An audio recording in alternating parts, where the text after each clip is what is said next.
ساختمان باز می‌ایستد. مزاج نیست. دوامش چی؟ در این تجارت آدمان زیاد زیان می‌بینند. می‌خواهیم در این کار سایقل خودت رو یابیم. تغییر ده، تجارت تغییر می‌یابد. من همه رو همچون تریدر سر در کردم. پس هر یک امکانیت خود امکانیت‌های بزرگ می‌ایستد. یک پودرچی می‌تواند همه را ویران کند. میتواند تمامی ساختمانتان را باز دارد. این نشان دهنده خیلی بلند است. انسان برای ایجاد کردن و ساختن آفریده شده است. چی کاری که نکنید به این هدف حتما رو میارید.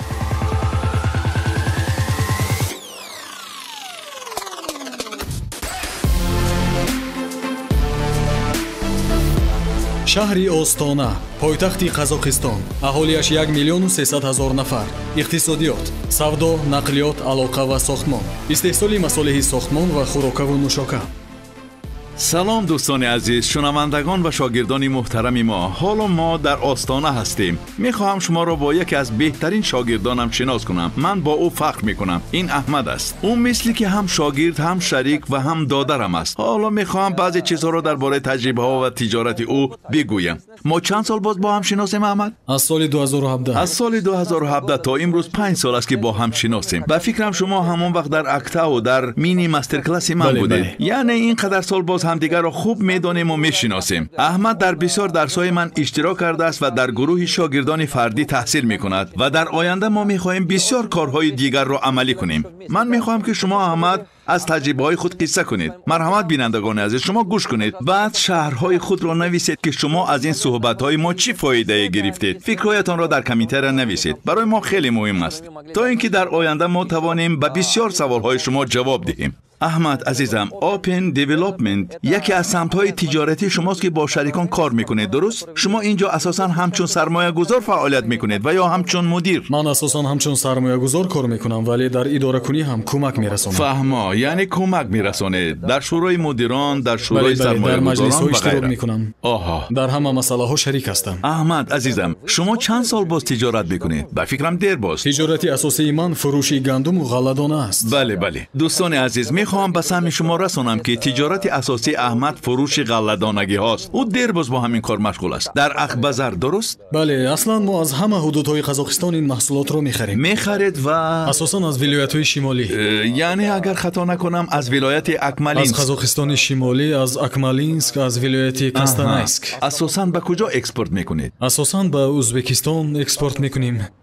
به تاجیکستان، به خیتای میفروشیم. در آنجا الیواتورهای خود رو دارید؟ ما در ولایت اکمالینسک 2 الیواتور داریم. شکر خدا، خیلی خوب. افسوس که این کمی وقت را میگیرد، وگرنه در اصل ما میخواستیم رفته الیواتورهای شما را ببینیم و به نوار گیریم، اما آن جایها خیلی دورند. در راه 3 ساعت وقت صرف میشود. حالا راهها پربرفند، برای همین دشوار است. حجم یک ساله فروشتان چقدر است؟ تخمینا 100,000 تن. تخمینا 100,000 تن. شکر خدا، این خیلی خوب است. حجم کلان خیلی عالی. 100,000 تن مقدار خیلی زیاد است. شما دیر باز با اکسپورت غله‌دانگی ها مشغولید. ما اکسپورت رو سال 2011 سر کردیم. سال 2011. بله، سال 2011. پیش از این ما در بازارهای داخلی در درون قزاقستان کار میکردیم. یعنی به قسمت جنوبی قزاقستان بار میفرستادیم. به شیمکند، با کاراگاندا، با شیمکند، با آلماتا ما بار میفرستادیم. در حجم کمتر. آهسته آهسته با اکسپورت گذاشتیم. با بازارهای بیرونی برآمدیم، با ازبکستان، تاجیکستان. فهما. با یک گروه آدمان و شاگردان ما که برایشان اکسپورت عجیب و جالب است و میخواهند که این کار را آموزند و غیره، از تجربه های خود قصه کنید. مثلا بعضی آدمان میخواهند که جوار مکه را اکسپورت کنند، بعضی دیگر گریچکا را و بعضی دیگر نخود را. شما با آنها چی توصیه میدهید؟ اکثریت آنهایی که حالا ما را تماشا میکنند به چنین کارها شوق دارند. پیش از همه خریدار داشتن لازم است. خریداران خوب و واقعی. بله، یعنی شریکی داشتن در کار. با رو به کی میتونید فرستید؟ و تا کدام حد آنها میتوانند بار شما را بخرند؟ آنها چقدر بار شما را خریده میتوانند. و بعد لوجستیکای دقیق را داشتن لازم است. این هم یکی از رکنهای خیلی مهم است. برای اکسپورتیار مهمترین پدیده لوجستیک است. به این نمیشود. مثلا بسیاری ها میخواهند که از قزاقستان بار خرند. بله. میپرسند صفت با آنها پسند میآید.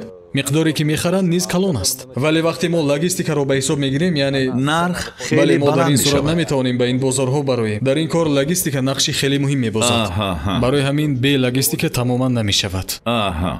ارزش مال میتواند زود عوض شود محض از حساب لوجستیک. بله، نرخ غله‌دانه باز لوجستیک و علاقه онҳо бо ин нарх харида наметавонанд. وابسته به گمرک و غیر نرخ عوض می شود. پس معلوم می شود که غیر از آن که صفت خوب است، نرخ خوب است، لوجستیک خیلی مهم است. یعنی در همه نمود اکسپورت سه نشان دهنده کلیدی است. همین خیلی باز مسئله بی خطری هم هست. بله، محصولات ما در حجم خیلی کلان انتقال داده می شود. بله. آخر این مواد خام است. بله. گندم مواد خام حساب می شود. و عادتا مواد خام را در حجم کلان می خرند. استحصال کنندگان می خرند، درست؟ آنها محصولات دیگر استحصال می کنند. محصولات خامی که ما می فرستیم به جای دیگر رفته استحصال می شوند. بازی که در حجم خیلی بزرگ هزارها تن گندم و غله‌دانگی برای انتقال 1000 تن گندم کمش 15 تا واگن کلان در کار است تا که جا شود. احمد عزیزم، شما کار را از چی سر کردید؟ الیواتر و زمین‌های خود را دارید. شما برای نگاه داشتن بار چقدر انبار و چند گکتار زمین دارید؟ 14000 زمینی پسیو داریم. 14000. کار را از چی سر کردید؟ در اودیتوریای ما آدمان زیادی هستند که فهمیدن می‌خواهند کار را باید از چی سر کنند. در اولی کار خود شما از چی سر کردید؟ میدونید ما از کاری خرد سر کردیم، از کاری خیلی خرد. ما حجمی کمی غله‌دانگی ها رو می‌خریدیم. همه رو از یک واگن سر کرده بودیم. اکسپورت می‌کردید و یا به داخل ما کشور؟ در داخلی بازار آن را می‌فروختیم. فروش در بازار داخلی. یک واگن بار رو به شهر الماتو می‌فراوردیم. از همین کارو سر کردیم. سال 2011. نه، این کارها رو در اولهای سالهای 2000 می‌کردیم. سالهای 2001. سال 2011 ما اکسپورت رو سر کردیم.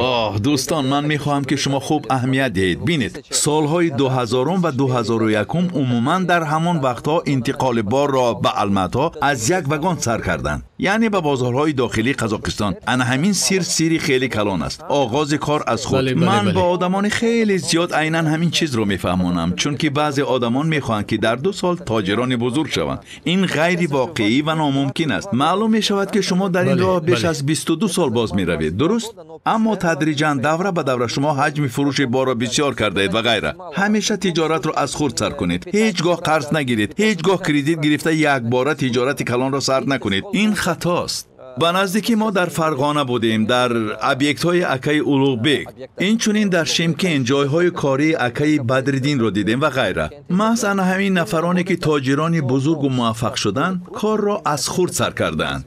در حقیقت همین خیلی است. از تجارت خرد کار را آهسته آهسته دوره به دوره سر کرده پیش رفتند. یعنی از سالهای 2001 سر کرده شما اکسپورت را سر کردید و تدریجا کارتان برار گرفته است. حالا دائم تخمینا در حجم 100,000 تن بار را اکسپورت میکنید. بله، این چنین ما سال 2015 زمینی رو خریدیم و خواجگی زراعتکاری رو سر کردیم. یعنی در زمین‌های کلان گندم میکاریم. یعنی تا این وقت شما همچون تریدر؟ بله، من اصلا همه رو همچون تریدر سر کردم. بعد سال 2015 ما اولین خواجگی رو خریده کشت و کاری غله‌دانه رو سر کردیم. سپس سال 2017 دویمش و سال 2020 سومش رو خریدیم. بله. حالا ما 3 خواجگی داریم. 14 گکتار زمین داریم و 2 الیواتر دارید. بله، 2 الیواتر داریم. یعنی اول شما طرز فروش رو آموختید، لوجستیک را در این ساحه تجربه زیاد اندوختید و آهسته آهسته بعداً خریدن زمین رو سر کردید. من بعد انبار، کشتزار، خریدار و همه چی را داشتید. انا این استراتژی خیلی مهم است. اول تشکیل بازار و بعد سر کردن استحصالات. اول کس باید فهمد که در کدام بازار کار خواهد کرد. بعد باید درباره استحصالات فکر کند. حالان که در اکثر موارد آدمان استحصال میکنند ولی خریدار نیست، و یا آنها در استحصالات سرمایه گذاری میکنند حالان که خودشان این کار را نمیفهمند، و یا تخها را میخرند، تجهیزات میخرند، بعد محصولات را استحصال میکنند اما بازار ساختن نمیتوانند، خریدار ندارند، بعد پول زیاد صرف میکنند تا این محصولاتشان را به بازار مجبورن برارند. این خطای بزرگ است. شما کی به ساحه ساختمان آمدید؟ سال 2020 گفتیم که یک سنجیده بینیم. سال 2020 همین جا رو گرفتیم با اکسیون و یا مزایده. لایحه ها کشیدیم. اسکیز، کارگران، دسته خودمون رو تشکیل دادیم. همه رو تیار کردیم. ما در کجا قرار داریم؟ این کوچه محمد خانوف است. محمد خانوف؟ اینجا کوچه محمد خانوف است. انا نگاه کنید، در نزدیکی ما دانشکده است. دانشکده تحلیلی تجارت. از اینجا خیابانی ایتماتوف است. چینگیز ایتماتوف. مقصدم این است که آدمانی که ما را میبینن فهمند که ما در کجاییم. اما لایحه تان خیلی خوب است. این اولین لایحه ماست. امیدواریم که در آینده کارهای ما برار میگیرد. بله، خدا خواهد. این اگر اولین لایحه شما باشد پس خیلی خوب و موفق است. لایحه خیلی جالب و هدفرس است و من بسیار پسند آمد. بیاید رفته کمی از آن طرف و نوار میگیریم. بگذار از آن سو هم نمودار شود.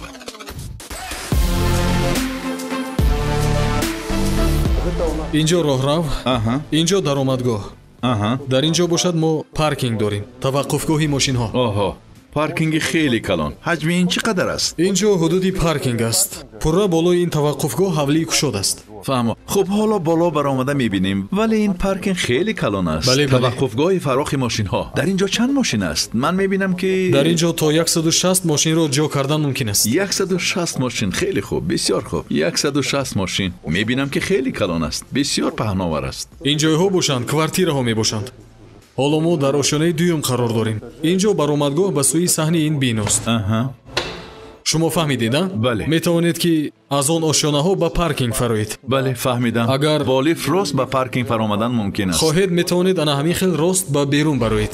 ин ҷо макони бехатар аст, а? Бале. дӯстони азиз, бинед чӣ гуна бинои олӣ сохтанд. саҳни бехатар. ба ин ҷо мошинҳо тамоман намедароянд, а? тамоман намедароянд. танҳо мошини сухторхомӯшкун даромада метавонад ва ё вақте ки сокинони ин ҷо мебелҳо мебиёранд. яъне дар таги ин ҷо таваққуфгоҳ аст ва дар боло бошад ҳавлии кушоди бехатар аст. бале, бале. шумо дар бораи сифати ин макони зист чӣ гуфта метавонед? барои мо бузургтарин мукофот ва хушояндтарин чиз ин эътирофи сокинони ин ҷост. онҳо чӣ мегӯянд? чӣ гуна баҳо медиҳанд? мо чат дорем. тамоми сокинон ба он пайваст мебошанд. ва агар дар ин ҷо ягон мушкилӣ бошад, ягон чиро дуруст кардан дар кор шавад, дар чат менависанд. ин ҳолатро мо дида мебароем, таҳлил мекунем ва камбудиҳоро ислоҳ мекунем. бале. дар чат табиист ки сокинон миннатдории худро ба мо миннатдор. баён мекунанд. ин хеле ҳамаашон хуб хеле аст. шоданд. ин бисёр хуб аст. баъди чунин вокуниши мардум метавонем ҳамин гуна лоиҳаҳоро зиёдтар кунем. бале, яъне чати умумӣ ҳаст ки ҳамаи сокинон он ҷо Бале. фикру мулоҳизаҳои худро менависанд ва Бале, ё бале. агар ягон хоҳише дошта бошанд Бале, менависанд бале, ки комилан дӯстон, дуруст. ман чунин хоҳиш ва ё мушкилӣ дорам дар канализатсия, барқ. албатта ҳар як сокини ин ҷо шарҳу тавзиҳоти худро менависанд. баъзан ба яке сантехник дар кор мешавад, ба дигаре электрик дар кор мешавад. Аҳа. дар ин ҷо навбатдорон ҳастанд, мутахассисоне ки меоянду мушкилиҳоро ҳал мекунанд, ислоҳ мекунанд. агар шумо аз сокинони ин биноҳо баҳои хеле баланд мегирифта бошед, яъне агар ба дараҷае расида бошед ки аз соҳибони ин квартираҳо баҳои олӣ мегиред, пас ин нишонаи хеле баланд аст. лутфан бигӯед, шумо ин биноҳоро бо шариконатон сохтед. аз рӯи кадом хусусиятҳо шариконатонро интихоб кардед? чунки одамони зиёде ҳастанд ки мехоҳанд бо шарикӣ кор кунанд, вале баъдан корашон барор намегирад. баъзан шарики дуруст интихоб намекунанд ва ё ин ки фикру андешаҳояшон хом аст ва дар охир бисёр зиён мебинанд. ман дидам ки шарикони ман дар тиҷорат тарзи кори дурусте доранд, муносибати хубе доранд бо шариконашон. онҳо тиҷораташонро хеле ботартиб пеш мебаранд, муносибатҳое барпо мекунанд ки дарозмуддат аст. аҳа. аз рӯи ҳамин нишондодҳо ман худам ба онҳо пешниҳод кардам ки бо ҳамчунин биноҳо бисозем. Оҳо. барои он ки онҳо шарикони ман аз ширкати Property Management Group аҳа. ба монанди Кенеф Ғайрат ва Глушко Константин ҳастанд. онҳо пеш аз ин бо чӣ кор машғул буданд? онҳо бо идоракунии амволи тиҷоратии ғайриманқул машғул буданд дар Қазоқистон. аҳа. бале, бале, онҳо бале. хеле муваффақанд. ширкаташон машҳур аст. аҳа. онҳо дар муддати кӯтоҳ тавонистанд ки ба натиҷаҳои хуб ноил гарданд. инҳо ҳамон бачаҳое мебошанд ки маркази савдои шуморо идора мекарданд? бале. онҳо маркази савдои моро идора мекунанд. яъне маълум мешавад ки шумо бо онҳо пешакӣ дар маркази савдо кор айнан карда ҳамин будед. хел. бале. мо бо онҳо аҳа. дар робита будем аҳа. то лаҳзаи идораи маркази савдо ва аз он ҷо Бале, сар бале. кардем. онҳо Бале, идора бале. намудани маркази савдоро сар карданд. ва дар он ҷо шинос шудеду дидед ман дидам ки онҳо масъалаҳоро чӣ хел боақлона ҳал мекунанд. онҳо таҷриба ва аҳа. малакаи хеле хубе доштанд. корашон хуб. ва менеҷменти хуб. бале, бар замин ман мехостам илова кунам ки идора намудани марказҳои савдо ва Бале. сохтани биноҳои тиҷоратӣ, ин ҳама аз сохтани биноҳои истиқоматӣ хеле ҳам мураккабтару душвортаранд. бале. дар он ҷо муҳандисон хеле зиёданд. бале. дар биноҳои тиҷоратӣ, бале. мардуми яъне дар он зиёд. ҷо талабот хеле зиёд аст. бале. агар баъзе нозукиятҳоро нафаҳмед, дертар он ҳама Бале, дардисар мешавад ва баъди ислоҳи онҳо хеле миёншикан Бале. аст. то ҷое ки ман фаҳмидам шумо ин хонаҳоро пурра фурӯхтед, чунки аллакай одамон зиндагӣ мекунанд. 100% фурӯхтем. 100% фурӯхтед. ягон квартираи нофурӯхта нест. ҳамаашро фурӯхтем. олӣ, хеле хуб. дар паси ин бинои дуюм сохта мешавад. حالا ما به آنجا هم می رویم. بله. میتوانیم رفته آنجا رو هم بینیم. و به فکرم به زودی کار آنجا نیز به انجام میرسد. موافق نقشه ما ماهای مارت یا اپریل بینا رو سپردن میخواهیم. حالا آنجا ساختمان دوام دارد؟ آها دوام دارد. حالا میتوانیم رفته بینیم. خیلی خوب. شما این بینا را در 1.5 سال پوره ساختید و همه خانه هایش را فروختید، درست؟ ما کار رو ماه نوامبر سال 2020 سر کرده بودیم. بله، نوامبر سال و 2020. آن رو برای استفاده ماه مارت سال 2022 سپردیم. آفرین، عالی. خیلی خوب. یعنی گروه شما خیلی خوب بوده. 22 مارت. 22 مارت. بله بله. 1.5 سال. 20 نوامبر کار رو سر کرده. 22 مارت سپردیم. 1.5 سال. 1.5 سال. نتیجه کار خیلی خوب است. عالی. دوستان، این زحمت و رنج زیاد میخواهد. اصلا ساختمان خود کاری خیلی وزین و سنگین است. به کدام معنا؟ به آن معنا که اگر شما بعضی نازکیت ها را به اینابت نگیرید، تجارتتان دور نمی رود. در این تجارت آدمان زیاد پای می دهند. بسیاری ها زیان می بینند. شاید برای آن باشد که ساختمان باز می ایستد و یا آنها پول ندارند که کار را در وقتش به انجام رسانند و یا ارزش مساله ساختمان زود بالا می رود و موافق نمی آید و یا قرب اسعار و یا آنها امکانیت ندارند که خانه ها را فروشند. شعبه فروش سست کار می کند. نازکیت ها خیلی زیادند. تجارت ساختمان در حقیقت تجارتی وزنین است. بله. هر گونه حالت‌ها میتواند پیش آید. بله. جهش‌ها میشوند. جهش‌های اقتصادی. یعنی خریداران شما آنها ساکنان این شهرند. آنها تاجر نیستند. بله. یعنی مثلا شما با تجارت مشغولید. بله. اگر من غله‌دانه میفروخته باشم، پس آن رو با تاجر میفروشم. بله بله. این خانه ها رو باشد ما با آدمان عادی این شهر میفروشیم. با عائله‌های عادی. آنها سالها پول جمع میکنند. بله. آنها پولی زیادتی ندارند. بله. آنها تنها متخصصان عادی اند، کارگرند. میتوان گفت که شاید بله. نفقه خوران میخرند. بله بله. یعنی ساکنان این شهر خانه ها رو خریداری میکنند. و آنها پولی زیادتی ندارند. یک قسمی آنها با ایپاتیکا میخرند، یک قسم دیگرشان باشد با قرض و قواله. اکثریت با ایپاتیکا میخرند و یا با پول نقد. میدونید این بینا رو تخمینا 70% طریق ایپاتیکا فروخته شده بود. بله. 30% دیگرش باشد بله. با پول نقد. بله، برای آنکه آدمان زیاد برای معاش ماهانه کار میکنند و از آن که در اجاره شینند ایپاتیکا گیرند بهتر است. خانه ای را به اجاره گرفتن به هر حال برای خودشان وزین است. در اینجا سرمایه گذاری با اموال غیر منقول خیلی رشد کرده است. بسیار آدمانی که با پول نقد خانه خریدند آنها را میتوان سرمایه گذار نامید. آنها نیت دارند که در آینده این خانه ها را به اجاره دهند. بله، یا برای اجاره و یا برای فرزندانشان میخرند و یا باز آن را میفروشند. بله یا با فایده باز میفروشند وابسته به بالا احمد عزیزم، شما تاجر خیلی ثروتمند هستید. سبب آن که شما به درس‌های ما آمدید چی بود؟ چی سبب شد؟ شما می‌خواستید دانش گیرید و یا چی؟ سبب چی بود؟ من چنین لحظه‌هایی را از سر گذراندم که من می‌خواستم رفته در درس‌های بیزنس ترینرها اشتراک کنم. می‌خواستم استادی داشته باشم که با من مصلحت‌های خوب بدهد. کجا باید رفت؟ چی طور باید رشد کرد؟ برای همین من از یک شناسم درباره شما شنیدم و پیشتون رفتم و البته به شما در این باره مراجعت کردم. ҳамон вақт шумо дар актау дарсҳои мини мастер-класс мегузарондед соли 2017. бале. ва ман бори аввал ҳамроҳи дӯстам ба назди шумо рафтам. бале, дӯсти шумо аз ӯзбекистон буд. ба фикрам ӯ ҳамчунон шарики шумост, дуруст? бале. ҳар дутон омода будед. ман дар ёд дорам. ягон чизе ки аз мо омӯхтед, оё шумо дар тиҷорати худ амалӣ кардед ва он барои шумо ягон хел натиҷа дод? албатта. инро чӣ хел ба шумо гӯям? шумо ба мо мефаҳмонед ки тарзи дурусти кор чӣ гуна аст, дар кадом вақт кадом корро кардан лозим аст, дар куҷо шахсан худи шумо ба хатоҳо роҳ додаед. яъне муваффақиятҳои одамеро гӯш карда ва хатоҳои ӯро гӯш карда кас таҳлил намуданро сар мекунад, фикр мекунад, ин ҳамаро муқоиса мекунад бо корҳои худ, бо таҷрибаҳои зиндагии худ. кас дар куҷоҳо хато кардааст муқоиса мекунад ва аз рӯи ҳаминҳо кас хулоса мебарорад.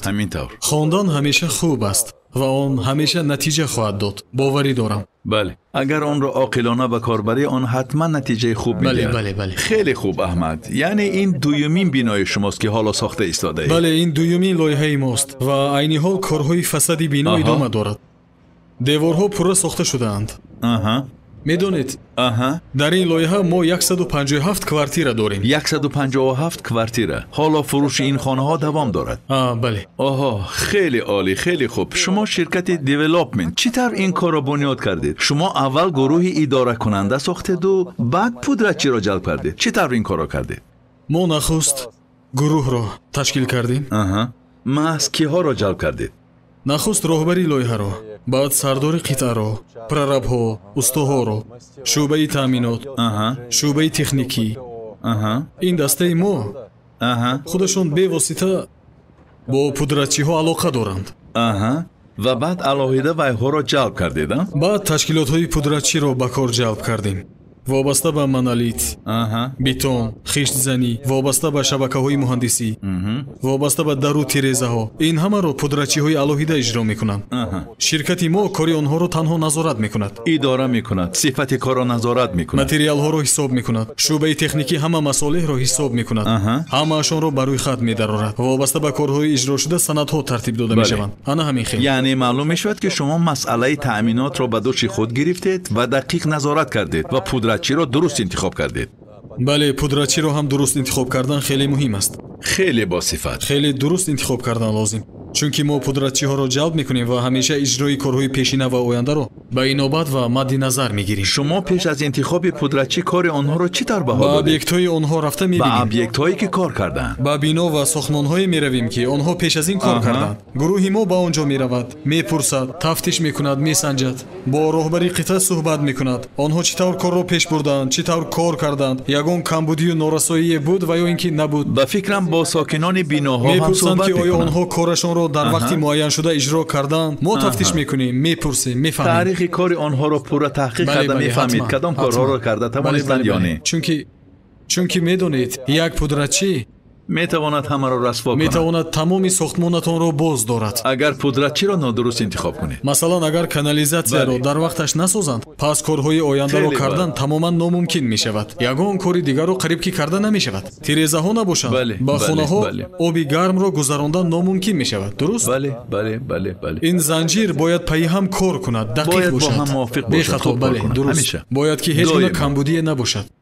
агар яке аз онҳо корро расво кунад, пас фалокат сар мезанад. бале, мо ин ҳолатро аз сар гузарондаем. мо қаблан ба чунин хатоҳо роҳ додаем. бале, вақте ки маркази савдоро месохтем. бале, ҳамин тавр шуда буд. ба шумо гуфта будам. мо бо пудратчиҳое мушкилӣ доштем ки онҳо қисми болои биноро мекарданд. фасадро накарда, мо дар дарун ҳеҷ кор карда наметавонистем. ба фикрам онҳо коратонро 1 сол қафо партофтанд. бале, кори моро 1 сол ба қафо партофтанд. бале. агар як пудратчиро ин гуна хато интихоб кунӣ, пас бале, мушкилиҳои метавонад зиёде пайдо оқибаташ ана мешавад. ҳамин хел бад шавад.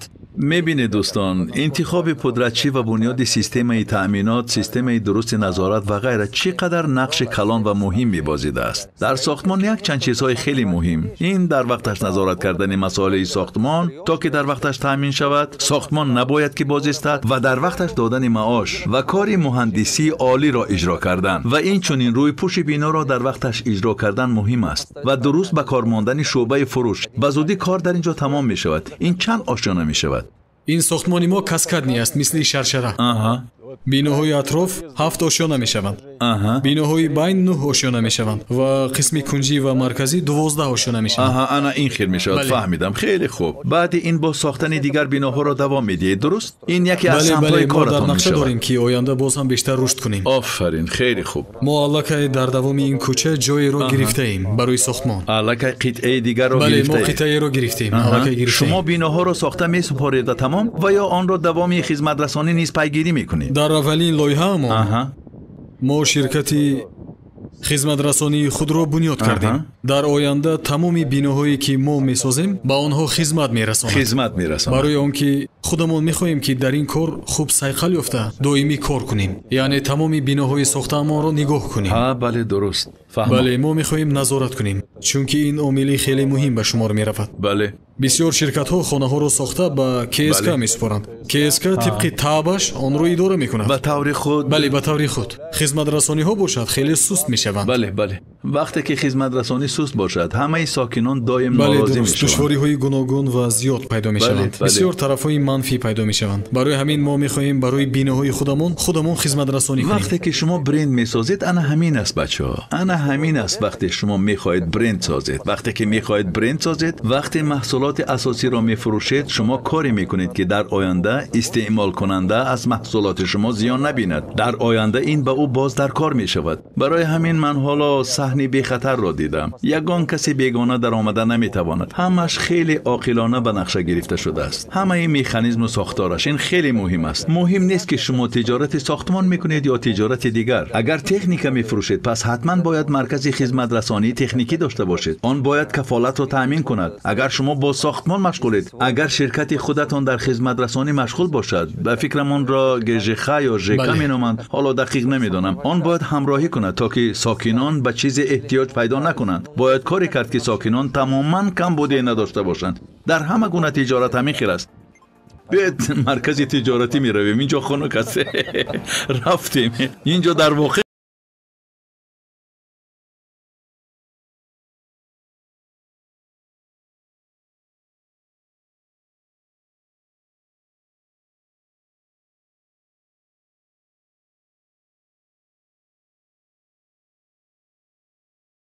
با حشمت است. در چند مدت ساختید؟ در 1 سال، 2 سال، 3 سال؟ бо дар назар дошти он ки ин аввалин сохтмони мост ва мо аз ҷиҳати иқтисодӣ бисёр чизҳоро намефаҳмидем. албатта ин кори осон ва оддӣ нест.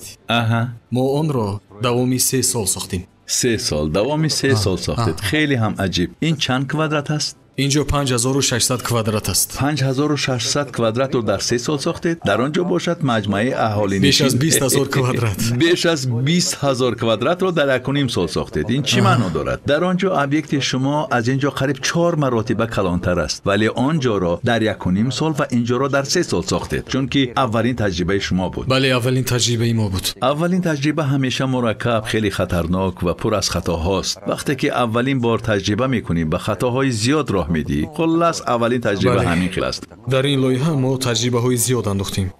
بله. بسیار چیزها را آموختیم.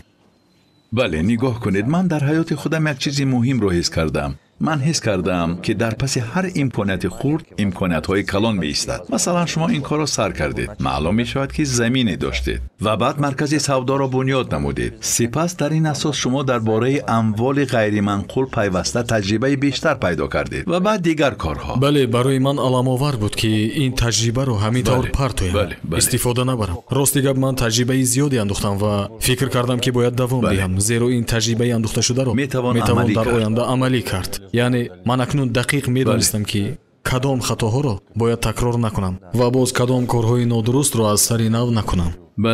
بله، مثلا در انتخاب پودرچی و یا چطور باید تعمین کننده مصالح ساختمان رو انتخاب کرد و غیره و هاکذا. این همین خیلی است. باید چطور فرمایش دادن لایحه ها، با کی باید کار کرد، چگونه حجت های یوریدیکی لازمند، چطور باید ساختمان بنا را با مرام پیش برد، چطور مشکلات را باید رفع کرد. درست این همه کارهایی می باشند که با این علاقه‌مندند. بله، ما در این ابیکت از همه این مرحله ها گذشتیم. بله دوستان عزیز، من میخوام یک چیز را قید کنم. بسیار حالت های می شود که آدمان یک سمت نوی را می جویند، سمت نوی تجارت را. بعداً وقتی که از همه این مرحله ها می گذرند، در دفعه یکم حتما خطا میکنند. سپس میپردایند، بعد میگویند که نه این کار نمیشود و غیره. بعضا یک خطا بسیار زیان کلان میآورد، میان شکن میشود، بعضا زیان خرد، بعضا ضربه سخت میشود. اما اگر کار را دوام دهی پس پیروز میشوی، اما اگر بس کنی تو مغلوبی.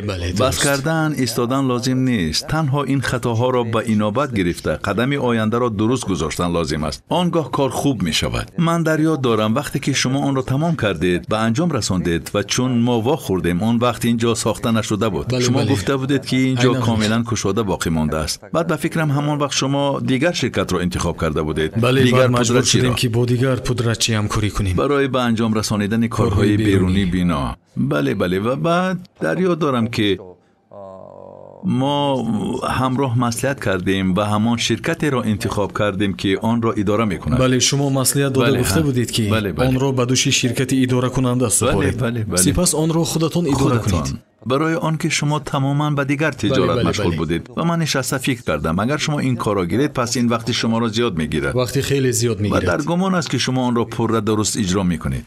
و اداره کردن مرکزی سودا هم آنقدر آسان نیست. آن نازکیت‌های خیلی زیادی خود را دارد. بله، مخصوصیت نازکی‌های خود را دارد. من مرکزهای تجارتی و مرکزهای سودای زیادی را دیدم که پر نشدند. من مهمانخانه‌های را دیدم که پر نشدند. در ساختن کو ساختند، ولی اساساً تجارت شما فروش غله‌دانه است. این باشد تماما تجارتی دیگر. برای همین من به شما گفتم که بیایید این رو به دوش شرکت اداره کننده میسپاریم. بگذار کسی که از همه بهتر میفهمد و این کار را پیش برد، اداره کند. و این مصلحت بسیار درست بود. بله. برای آن که آنها حالا اینجا 100% پر است؟ نه، 100% پر نیست. به هر حال اداره کردنش آسان است، درد سرش کم است. هر ماه درآمد خود را میگیرید، فایده تازه را خودتان میدانید. این سبک و آسان است. من مرکزهای سودایی را دیدم که صاحب آن 54 میلیون دلار صرف کرده است و آنجا را در 10 سال اول پر کردن نتوانسته است. تصور میکنید 30 و چند میلیونش قرض بوده است. این برای او خیلی هم وزین بود، بسیار وزین. تصور میکنید 32 یا 33 میلیون کردیت گرفته بود و برای او پرداخت نمودن این قدر پول زیاد به نهایت وزین بود، چون که اون نمیتوانست این مرکز سودا را پر کند و از آن فایده به دست بیارد. برای همین من چون این حالت ها را بسیار دیدم. برای همین ساختن چیزی دیگر است و از آن فایده به دست آوردن تماما چیزی دیگر است. دو کاری گوناگون، دو چیزی علاوه کردن، اداره کردن، این هر دو کارهای دیگرند. این تماما راه گوناگون تجارت است، از هم فرق میکند. یعنی معلوم میشد که شما کار شرکت اداره کننده را قطع کردید و در آنجا با بچه‌ها شناس شدید، با آنها دوست شدید، در دوام کار و توانستید همکاری کنید. دیدید؟ بله، انا همین چیز خیلی مهم است. ما توانستیم با آنها همکاری کنیم. بله. من کاری آنها و چطور پیش بردن تجارتشان را دیدم. بله، و دیدید که آنها چگونه آدمانند. آنها هم بله. همدیگر را فهمیدید. همدیگر را فهمیدید و بعد به قرار آمدید و گفتید که با هم میسازیم. این خیلی فایده‌ناک است، خیلی عاقلانه و سودمند. باز این که آنها تجربه اداره نمودن اموال غیر منقولی تجارتی را دارند. بعد باز طوری که گفتید کشادن مرکز خدمت رسانی نور الان نور شده است. خیلی خوب. این مرکز سودا خیلی راحت است، خیلی دلکش است. حالا با بالا میبریم و میبینید که در اونجا چگونه شرایط و شکل است. با من پسند نیست وقتی دیگر مرکزهای سودا پر از راهروهایم.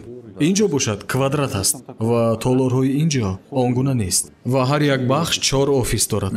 حالا با بالا میبریم و همش رو میبینید. همین شک تا 9 آشیانه؟ بله. خیلی زیبا، خیلی زیبا. اگر شکلش چنین باشد پس خیلی زیباست. از شرکتی گران ارزش دیزاینرهای خوبی رو جلب کردیم. آنها یعنی دیزاینرها در شیمکنت لایحه ریکسس رو کشیدند. ریکسس، بله. نقشه انا همان بینا رو در اینجا همان آدمان کشیدند. ریکسس شیمکنت. بله، بعدی کاری ریکسس شیمکنت کاری این بینای ما رو اجرا کردند. ما انا همین خیل آشیانه های مقرری داریم. همه آشیانه ها همین خیلند؟ بله، همین خیلند. چون این تالار دارند به راهروی دراز. با من پسند است که راهرو ندارند. خیلی هم موافق و راحت اینجا است. هال و باز 4 офис. 1 2 3 4. این هال خیلی وسیع است، راحت بخش است. خیلی موافق، خیلی خوب. مرحمت دارید. ای رحمت. ما در اینجا باز السلام علیکم، بسم الله. برکت گروپ. احمد عزیزم، من میدونم که ما پس از پاندمی یعنی در ظرف قریب 2 سال قریب که وا نخوردیم. حالا لطفاً بگویید شما چی فکر دارید؟ مثلا آدمان زیادی وقتی که به سطح معینی موفقیت میرسن، وقتی که مثلا در تجارت یک چند میلیونی آنها در گردش است، آنها چنین میشمارند که برایشان خواندن در کار نیست، به خواندن احتیاج ندارند. اما شما برای خواندن پیش ما رفتید. شما در اکثر واخوری های ما بودید. شما قریب یگان درس ما رو صرف نظر نکردید، در همش اشتراک کردید. در درس ها 95% اشتراک میکردید و غیره. شما چی فکر دارید؟ با چنین آدمان چی مصلحت میدید؟ وقتی تجارتشان به این سطح میرسد، گمان میکنند که خواندنشان شرط نیست. آخر پول دارند، باز چی لازم؟ من فکر میکنم که برای خواندن هیچگاه دیر نمیشود. و انسان همیشه تحصیل کرده، یگان نوع درس ها رو از خود کرده، دویم برای خود یک چیزی فایده‌ناکی رو میگیرد.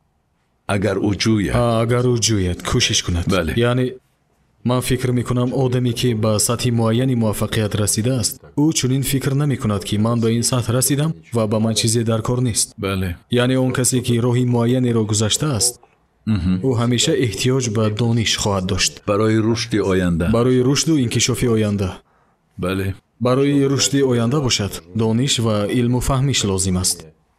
بله. این یا اون کار را چی طور باید ساخت، چی طور باید پیش رفت. ما در کدام سطح زندگی که نباشیم همیشه در سری ما سوالی پیدا می شود. سوالی خیلی مهم. دوامش چیست؟ مرحله نوبتی چیست؟ نوبسته به سن و سال. بله.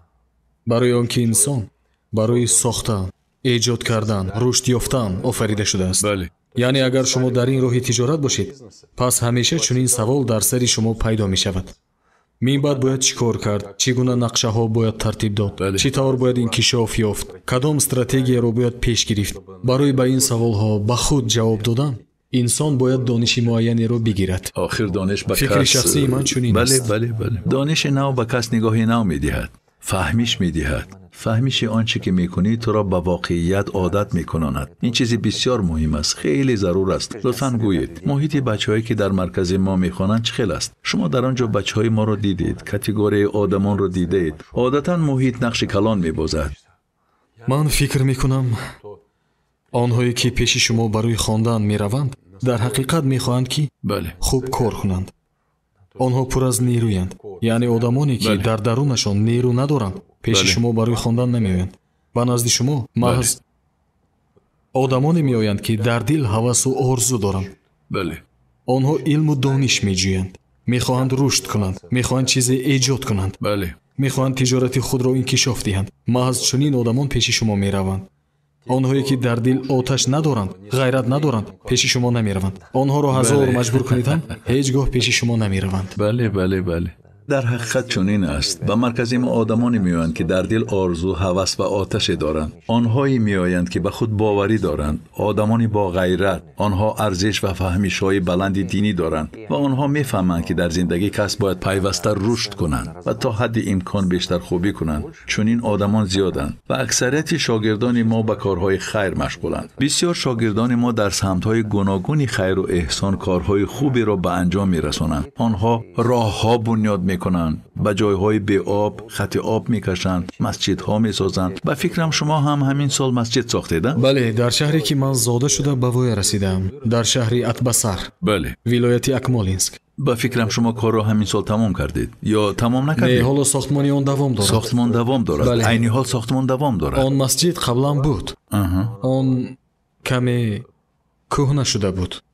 барои ҳамин яъне бояд аз нав таъмир карда мешуд. ман ва як дӯстам хостем ки бо ҳам ин корро кунем, пурра онро таъмир намоем. бале аз гумбаз, бом, аз тирезаҳояш сар карда то таъмири дохилӣ.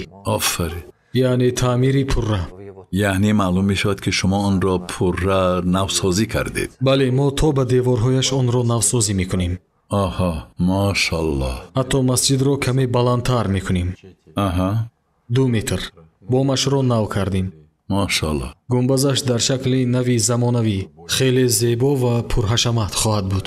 медонед дӯстон, ман боре бо аҳмад вохӯрдам. ба ӯ гуфтам ки биёед ман ҳам дар ободкории масҷидатон шарик шавам, саҳм мегузорам. гуфтам ки биёед ақаллан қолинҳои масҷид аз ҳисоби ман шавад. ӯ гуфт ки устод, аллакай ин корро каси дигар ба дӯши худ гирифт. бародаратон буд. ба фикрам дар ёд доред? додарам ин корро ба дӯши худ гирифт ва гуфт ки қолинҳо аз ҳисоби ман. баъд ман гуфтам ки ягон қисми корро ба ман диҳед, ақаллан қандилу чароғҳояш аз ҳисоби ман шавад. ман ҳатман дар ин кор шарик мешавам. ба ман имкон диҳед ки дар ин кори хайр саҳм гузорам. ин бисёр кори муҳим аст дӯстон. вақте ки шумо тиҷорат месозед, ҳамоҳанг бо он бояд фалсафаро низ риоя намоед. зодгоҳатонро обод кунед, ҷои зиндагиятонро обод кунед. он ҷоеро ки айни замон ин ё он лоиҳа ё тиҷорататонро пеш мебаред, обод кунед ва ғайра. ин ҳамин хел аст. фикронӣ эҷод мекунӣ. доимо фикронӣ эҷод мекунӣ. беист ва пайваста. аҳмад, лутфан бигӯед нуқтаи А ва нуқтаи Б. аз он дарсҳое ки ман ба шумо додам коратон рушд кард? барои он ки ман экспортро дарс намедиҳам, фурӯши борд ба хориҷаро намеомӯзонам, аммо стратегия ва тарзи идоракуниро меомӯзонам. тиҷорат, менеҷмент, сохтани гурӯҳ, лоиҳаи тиҷорӣ ва ғайра. донишҳои моро гирифта шумо бештар дар худ, дар корҳоятон ва ҷиҳати фарроғ кардани коратон ин донишҳоро истифода бурдед? дар вусъат бахшидани майдони кор, ҳудуди кор ва умуман ҷиҳати экспорти бор ва ё шумо ин донишҳоро бештар дар тиҷорати сохтмон дар ин самт ба кор бурдед? ман қариб дар ҳама самтҳо истифода бурдед? бале, ман дарҳол ҳадаф гузоштам, вазифаҳоро муайян кардам. офарин. масалан, дар ин самт бояд ба ин дараҷа расам. дараҷаи муайян? бале, дар ин ҷо ин хел, дар он ҷо он хел. офарин. дар яке аз дарсҳоятон шумо гуфта будед ки ҳадафҳоятонро нависед. бале, ин хеле зарур аст. яке аз ҳадафҳои ман ин буд ва ман навиштам. ман шиновариро меомӯзам. офарин. ин ҳадафи шахсият. бале, ҳадафи шахсии ман ҳамин буд. дар тиҷорат ва ҳамчунон дар ҳаёт низ. ман дар як ҷои муайян навишта будам ки ман ҳатман шино карданро меомӯзам. дар шаҳри Атбасар. و حالا شما حالا آموختم. آن شهری خرد است. ما از دریا دور زندگی میکردیم. برای به آنجا رفتن چند ساعت در کار بود. در آنجا یگان خیلی کلچه هم نیست. بله، در نزدیکی ما نیست. یعنی ما باید به جای دور میرفتیم و ما که کودک بودیم امکانیت نداشتیم که زود به دریا رویم. برای همین من با همین مقصد سال گذشته برای خود استادی شناوری گرفتم و به درس رفتم. صنعت شناوری را با دست خود کردم، آموختم. یعنی من حتی این هدفم را نیز عملی کردم. انا میدونید حالا آن نفرانی که ما را تماشا کرده ایستادند، شما چند ساله اید؟ 48 ساله. 48 ساله. حالا بعضی کسانی که ما را تماشا میکنن فکر میکنن که نخود این هدف مهم باشد. چون این فکر میکنن. به این گپ من باور کنید. میدونید به نزدیکی با همسرم می نشستم و ما صحبت داشتیم و من گفتم که میدونی برای من بیش از 200 کسان که واقعا در این دنیا زیستن نمونه عبرتند. آنها آدمان بزرگند. یکی از آنها که من پیش از همه نوشتم نام پیغمبرمان محمد صلی الله علیه و سلم است. من از او عبرت زیاد میگیرم. او همچون انسان واقعا بزرگ است. بله براستی چنین است در حقیقت. و من از زنم پرسیدم، گفتم که مرا گوش کن. من از این آدمان می آموزم و کوشش می کنم. می دانید که او به من چی گفت؟ این برای من یک سخن خیلی مهم بود. او گفت آیا می دانید که چرا بعضا برایتان این خل شدن مشکل است و یا در خود فلان چی را که این بزرگان کردند روش دادن دشوار است؟ من گفتم که چی؟ و او به من گفت آنها عادی ترین امکانیت را از دست ندادند. آنها به عادی ترین کارها اهمیت میدادند و همه این چیزها در مجموع آنها را به اشخاص بزرگ تبدیل داده است. شما کاری میکنید و آن را هیچ حساب میکنید. من نشسته فکر کردم. همسرم با من زندگی میکند. او کمبودی، خطا و نارسایی های مرا خوب دیده میتواند. همین خیل نه؟ همین خیل است. و من تحلیل کردم او حق است. او در حقیقت حق است. از کدام جهت؟ همه آدمان بزرگ برای آن آدمان بزرگ شدند که آنها هر یک پدیده خرد و ناچیز را از دست ندادند، بالای آن کار کردند. مثلا دیزاینری که سر هر یک جزئیات کار میکند، در مجموع دیزاینی او عالی به نظر میرسد. بیاید چمپیونی ورزش را میگیریم. او هر یک عمل را خوب کار میکند. برای همین او چمپیون است، درست؟ و یا میگیریم ساختمانچی را. اگر او هر یک جزئیات را به اینابت گرفته نتواند، او استا یا ساختمانچی کسبی شده نمیتواند. و یا دلخواه ساحه را میگیریم، ساحه موسیقی، ساحه فیلم، کارگردانی را. وقتی که ما فیلم به نوار گرفتیم، من این را حس کردم. بعضن یک صحنه را تنها یک صحنه را کارگردان هنرپیشه ها را مجبور میکرد که آن را 10 بار بازی کنند. خود من بعضن یک صحنه را تا 15-17 بار بازی میکردم. تصور میکنید؟ بعد وقتی همسرم این گپ ها را گفت، من خیلی جدی زیاد به فکر فرو رفتم. یعنی معلوم می شود که واقعا طوری که شما گفتید هدفهای شخصی، مثلا هدف آموختن شناوری، شاید آن در وجود شما دیر باز است. پس شما باید به این هدفهایتان رسید. همینطور نه؟ شما این کار را به تأخیر گذاشتید. گفتید که بعداً حالا وقت نیست و غیره. و میدونید دوستان، وقتی شما به هر یک هدف خود میرسید و هر کدام آنها برای شما مهمند، در آخر شما شخصیت خود را میسازید. خیلی درست. یعنی معلوم می شود که شما این دانش‌های گرفته‌تان را در همه سمت‌ها، در کار و زندگیتان استفاده بردید، در بیزنس و همه جا. بله، من فکر می‌کنم که حتی اگر این هدفم را در روزنامه‌ام نمی‌نوشتم، بله، پس تا حال من نمی‌توانستم که شنا کنم از عهده شناوری برایم. بله. از بس که من آن را نوشتم، از بس که من آن را تکرار به تکرار از نو دیدم و خواندم، من توجه ظاهر کردم که مغز سرم به این هدفم روانه شده است. پس باید آن را اجرا کرد و آن خود از خود عملی می شود. بله. شما روزی از روزها سمکتان رو میگیرید و به حوض شناوری حتما میروید. با معلم شناوری مصلحت میکنید، نقشه هایتان رو میکشید و مشق رو سر میکنید. این چنین در تجارت نیست. وقتی هدفی معین گذاشتید، سعی و کوشش به خرج میدهید که سوی همان هدفتان شتاب نمایید. بله، دربارش فکر کرده شما آهسته این کار رو اجرا میکنید. کار رو که سر کردید، حتما به هدفتان میرسید. بله، درست. عجیب است. شما چطور در مرکز سودا شرکت اداره کننده یافتید؟ آنها شما را یافتند یا شما آنها را؟ این کاملا تصادفی روی داد. همان شخصی که دیرکتوری گنرالی حساب می شود، او باز در ساحه ساختمان نیز فعالیت می کند. بله. او از راه می گذشت و تصادفاً به ساختمان ما در آمد. همان وقت ما هم در همین جا بودیم. او در آمد و من در یاد دارم که اولین واخوری ما در کانتینری ساختمانی بود. او در آمد، خودش را معرفی کرد و گفت که ما از فلان شرکت هستیم. من فهمیدم که شرکت اداره کننده به اینجا تنها بعد پورا انجام یافتن کار میتواند درآید. وقتی که ما لایحه رو میسازیم، ابیکت رو پورا به انجام میرسانیم.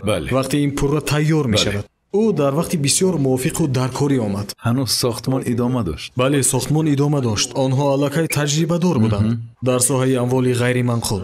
вақте мо даромадем, ӯ дар вақташ омад. ман чаро дар вақташ мегӯям? барои он ки дар лоиҳа, дар марҳилаи сохтмон мо бисёр корҳоро аз сари нав кардем, тавре ки бояд бошад. бо кӯмаки бале, ӯ. бале, албатта, бо кӯмаки ӯ ва ҳамчунон бо кӯмаки ширкати ӯ.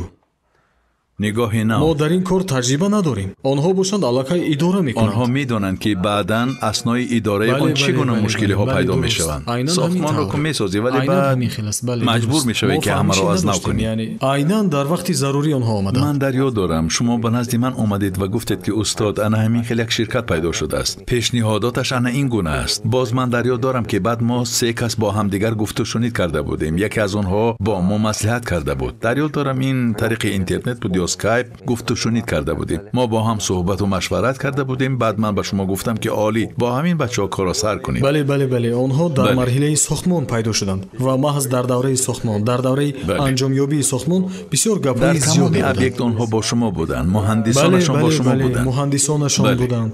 ман ҳоло тасаввур мекунам, агар онҳо ҳамон вақт пайдо намешуданд, мо ба хатоҳои зиёде роҳ медодем. ва маҷбур мешудед ки ҳамаро маҷбур аз нав мешудем ки кунед. ҳамаро аз нав кунем. гӯш кунед дӯстон, ман чӣ гуфтан мехоҳам. чаро ҳоло ин мисолро гуфтем? ӯ худаш пеши шумо омад. сирашро фаҳмидед?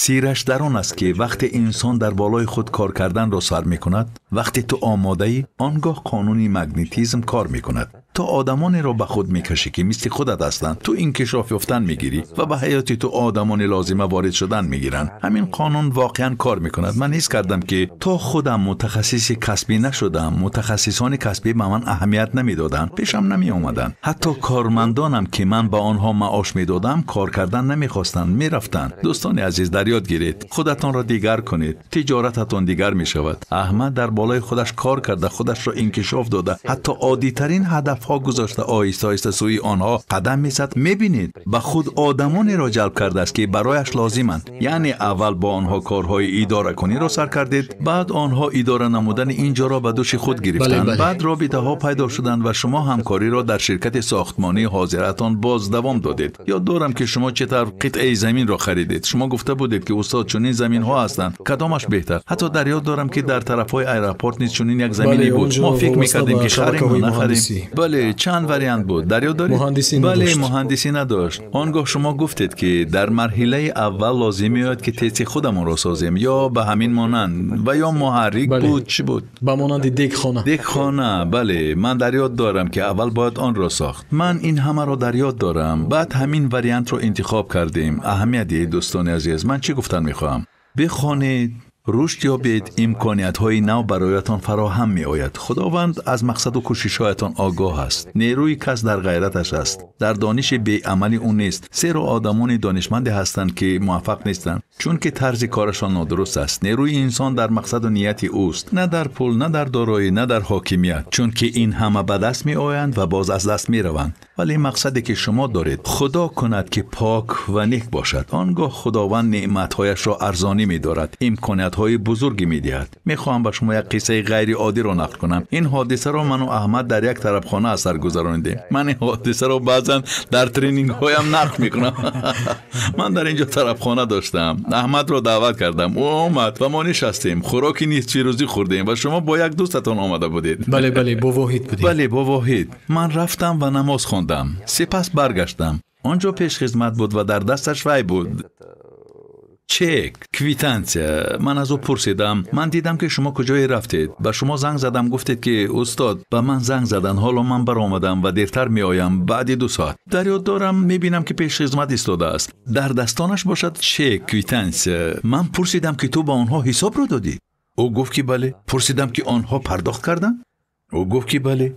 من به اون نگاه کردم. در یاد دارید ما در آشانه یکم نشسته بودیم. من از او پرسیدم این چی طور شد؟ با آنها حساب را دادی؟ او گفت که ها. پرسیدم آنها پرداخت کردن؟ گفت که ها. پرسیدم چرا این کردی؟ گفت که شما خوراک خوردید و من حساب نامه را آوردم. من از او پرسیدم تو مرا میشناسی؟ او گفت که نه. تصور میکنید من در اینجا در شهر آستانه طرفخانه داشتم، اون مرا نمیشناخت، برای اون که مرا یگان بار نمیدید. من فکر کردم آها خیلی عجیب. بعد من راهبر را جیغ زدم و با او گفتم که بعضا به کارمندانت مرا شناس کن. آخر من به اینجا مهمانانم را دعوت کردم. میدونید من در پیش احمد بسیار خجالت کشیدم. من فکر کردم واه حالا خیلی بد شد، این از نگاه دیگران غلطی مینماید. من گفتم که مبادا احمد مرا نادرست نفهمد و نگوید که به طرفخانه استاد آمدیم، بعد خودش کجای رفت و سپس پیش خدمت با حساب نامه آمد. این بسیار غلطی و خنده آور است. شما را به طرفخانه هم دعوت کردم، به احوال را بینید. اما راستی گپ من همان وقت شاد بودم، هم در پیش شما خجالت میکشیدم. من سال 2006 در مکه بودم. مادرم را گرفته به حج بردم برای ادا نمودن فرض حج. در مکه بودیم. در آنجا بیش از 20 روز در مدینه بودیم. وقتی که 20 روز در مدینه بودیم، ما در مهمانخانه نزدیک مسجد نبوی میزیستیم. بعد عادتا در آنجا در حج اکبر آدمان خیلی زیاد میشوند که من باشم آدمی بی نهایت پاک و تازه هستم و چرکینی و افلاسی طاقت ندارم. من هر بار برای طهارت کردن میرفتم. آنجا آدمان گوناگونند، پیرند، ضعیفند، هر خیلند. آنها نیز البته طهارت میکردند. پس از آن که آنها بینی و دیگر جایهایشان را پاک میکردند، طهارت خانه چرکین میشد. من باشم هر روز 3-5 بار به مأموریت مهمانخانه رفتم، میگفتم که با من بیا، بگو اینجا رو تازه کنن، آنجا رو تازه کنن و غیره. در یک روز 3-5 بار. آنها از من خسته شدند. وقتی که یک هفته عمیقی گذشت، بعد من پیش راهبری مهمانخانه رفتم و گفتم گوش کن، خوجینت در کجاست؟ من باید با خوجینت صحبت کنم. او گفت خوجین مهمانخانه؟ من گفتم بله. البته با ترجمان گپ می‌زده، من عربی رو نمیدونم. با واسطه ترجمان پرسیدم بگو که خوجین این مهمانخانه کجاست؟ او گفت مأمور اینجا منم، اینجا را من اداره میکنم، چی گپی دارید به من گویید؟ من گفتم که با تو یک هفته باز گپ میزنم و از این خسته شدم، من باید با خوجینت گپ زنم. او گفت که خب من زید نیستم، ولی من نمیدونم این رو چطور تشکیل کنم. من گفتم چطور نمیتوانی تشکیل کنی؟ تو بگو او کجاست، من خودم پیشش میرم. و او گفت من 14 سال باز در همین جا کار میکنم ولی یگان بار او رو ندیدم. شما باشید 2 هفته باز اینجا زندگی کرده او رو دیدن میخواهید؟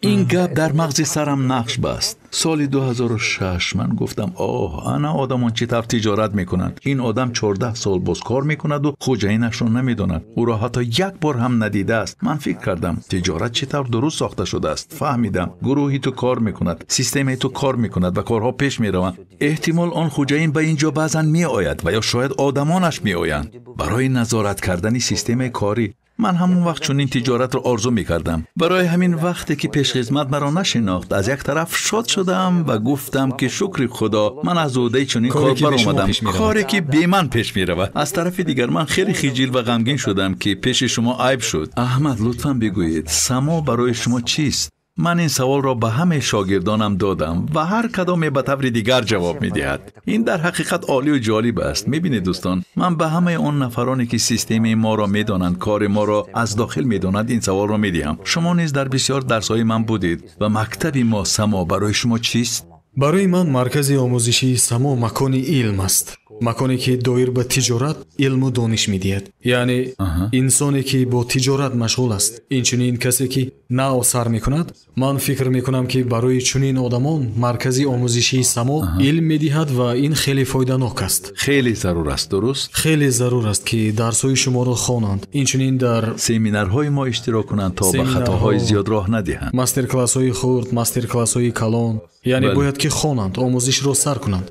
پای هم. بله. آیا می‌ارزد که تاجران موفق مثل شما به این مکتب بروند و درس خوانند و یا تنها آنهایی که نو کار را سر کردند؟ من فکر می‌کنم که دانش گرفتن یگان بدیهی ندارد تا اینکه آدمان فهمیش خود را بهتر کنند، تغییر دهند. بله، برای آنکه تاجران موفق شاید در یگان جای معینی تحصیل کرده باشند، شاید در مکتب، در یگان مؤسسه، در جایهای گوناگون، شاید در دانشگاه‌های تجارتی، درست؟ بله. شاید در دیگر آموزشگاه، ولی یک بار در درس شما اشتراک کرده، کس می‌فهمد که در آینده نیست این به او لازم است یا نه. این آموزش و درس. یک بار اشتراک کرده می‌فهمد که آیا این کار می‌ارزد یا نمی‌ارزد. تشکر عزیزم احمد. در مکان‌های شما بودم، من خیلی شاد شدم. من بسیار می‌خواستم در میدان‌های کشاورزی شما در الیواتورها باشم و غیره و هاکذا. دفعه آینده حتما با هم می‌رویم. حتما می‌روم، حتما با مدد خدا رفته می‌بینم. به طور حتمی. چرا؟ چون که من در یاد دارم وقتی شما سر کردید، وقتی خواندن رو سر کردید تخمینا 6000 گکتار میدان داشتید. حالا باشد شما باز 2 خواجگی نوعی دیگر را گرفتید. حالا به 14000 گکتار رسیده است. 14000 گکتار. شما در یکی از کنسولتاسی‌ها با من گفته بودید که این رو به 20000 رسانید. بله من در یاد دارم. به تدریج گفته بودید که این رو برای خود هدف تعیین کنید. چون که اگر شما صاحب 20000 گکتار میدان خود شوید،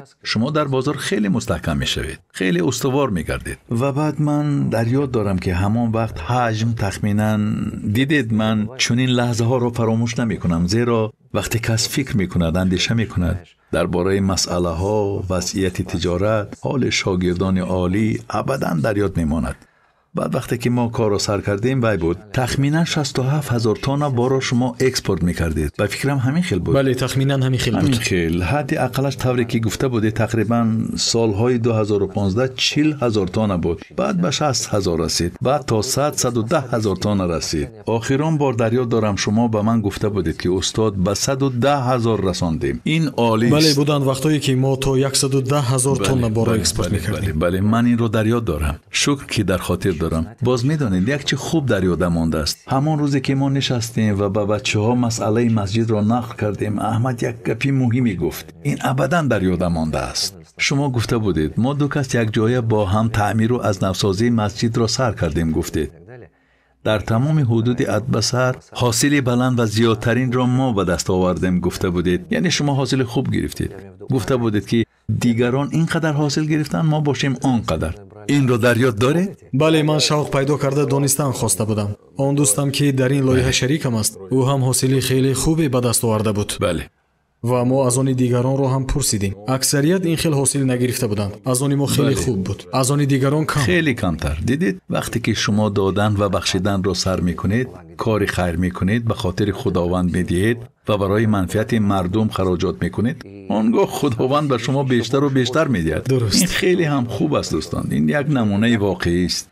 تشکر احمد، تا بازدید. رحمت به شما. تشکر. خیلی شاد شدم دوستان. تا دیدار در سما. در آنجا وا میخوریم. در سمینار و ترینینگ ها اشتراک کنید. در آنجا این گونه آدمان هستند، آدمان موفق، آدمان خداترس، آدمانی که برای جامعه خود بسیار کارهای نیک میکنند و بعد از سر خود چیزی میگذارند. تا دیدار در سما.